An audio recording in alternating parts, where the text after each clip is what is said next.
This is the story of the slayer of the gigantic dragon Ankalagan the Black and the bearer of the last remaining Silmaril, Eärendil the Mariner. The son of Tuor and the elf Eärendil, daughter of King Turgon, Eärendil was raised as a child in the hidden city of Gondolin, the last remaining elven realm to endure against Morgoth. When he was 7 years old, Gondolin fell to Morgoth's massive army of Balrogs, orcs, wolves, and wingless dragons, and he narrowly escaped death at the hands of his kinsman Meglin during the battle. During the confusion of the sack of the city, Tuor and Eärendil gathered as many survivors as they could find and led the refugees through a secret passage. After crossing the valley of Tumladen, hidden by the fume and mists of the destruction, the refugees climbed the dreadful pass that crawled up the side of the highest peaks. As the escapees climbed, they were attacked by orcs led by a Balrog, for even in this unexpected spot, Morgoth had set watchers. Glorfindel was with the refugees and fought a great duel with the Balrog upon a pinnacle of rock until both fell into the abyss. Still, all would have been lost if not for the intervention of the eagles. They slew the orcs and cast them from the Tirith Thoranath, so no word of the escape reached Morgoth until long after Gondolin's fall. Thanks to the sacrifice of Glorfindel, the remnants of the people of Gondolin passed over the mountains, reaching the Syrian River, which they followed south. After many dangers, they came to Nantathran, and they could rest there for a while, healing their wounds, but not their sorrow.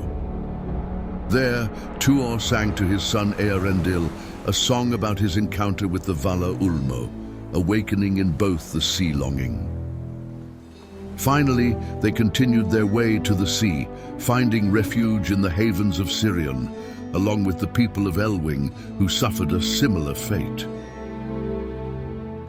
Eärendil soon became the leader of the people who lived there, while his parents sailed to the immortal lands of Valinor. There, his father Tuor became the only man to be granted immortality. In the realm of Valinor, everything from the stones to the waters was hallowed and stainless, and there was no sickness, corruption, or withering. The Valar brought what beauty and light they salvaged from the spring of Arda before the corruption of Morgoth, and they created new things, making Valinor even more beautiful. In the same year of the departure of his parents, Eärendil married Elwing, daughter of Dior, the son of Beren and Luthien. They soon had two sons, the twin brothers Elrond and Elros, the first king of Númenor.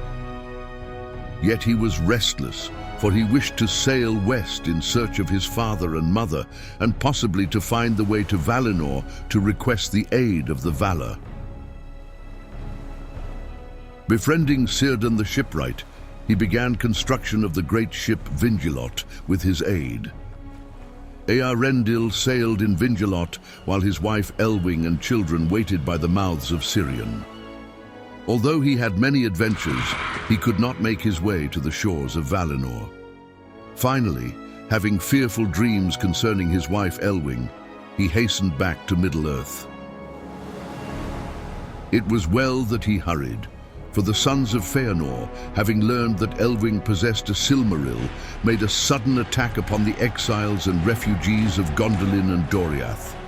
Bound by their oath to not rest until the 3 Silmarils were in their hands again, the sons of Feanor sacked the havens in what was considered to be the cruelest of the slayings of elf by elf.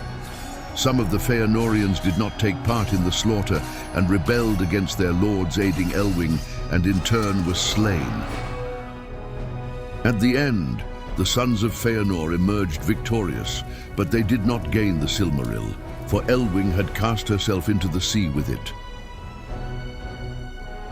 But Elwing and the Silmaril were not lost, as the Vala Ulmo bore her up from the waves and gave her the form of a great white swan, and she flew over the sea seeking Eärendil with the Silmaril glowing on her chest.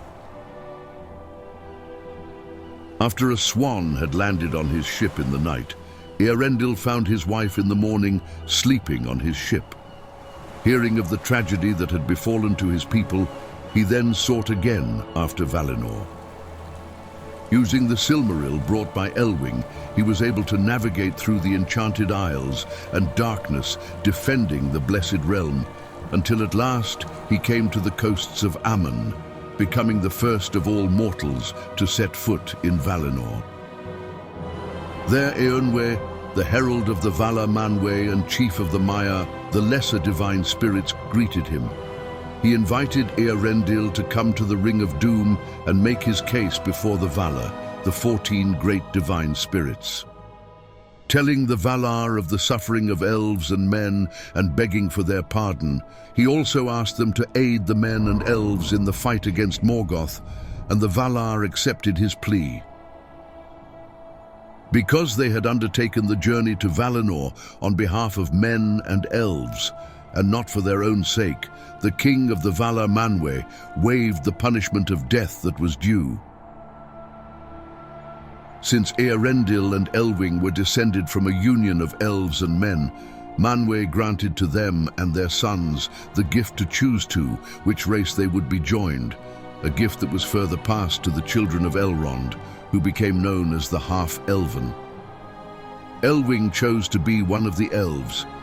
Eärendil would have rather been one of the men, however, for the sake of his wife, he chose to be one of the elves. Then he was taken up into the void on his ship Vingilot, and the Silmaril was fastened upon his brow. Thus was a new star set in the heavens, Eärendil, the morning star. This new star was seen as a sign of hope by the exiles in Middle-earth, and it created doubt in the mind of Morgoth. Yet in spite of this, he was caught by surprise when the host of the Valar, the mightiest army the world has ever seen, led by Eärendil and composed of the high elves of Valinor, attacked him. Then, seeing that his hosts were overthrown and his power dispersed, Morgoth quailed, and he dared not to come forth himself. But he loosed upon his foes the last desperate assault that he had prepared, and out of the pits of Angband there issued the winged dragons that had not before been seen, and so sudden and ruinous was the onset of that dreadful fleet that the host of the Valar was driven back, for the coming of the dragons was with great thunder and lightning and a tempest of fire. But Eärendil came, shining with white flame, and about Vingilot were gathered all the great birds of heaven, and Thorondor was their captain, and there was battle in the air all the day, and through a dark night of doubt. Before the rising of the sun, Eärendil slew Ankalagan the Black, the mightiest of the dragon host, and cast him from the sky, and he fell upon the towers of Thangorodrim, and they were broken in his ruin.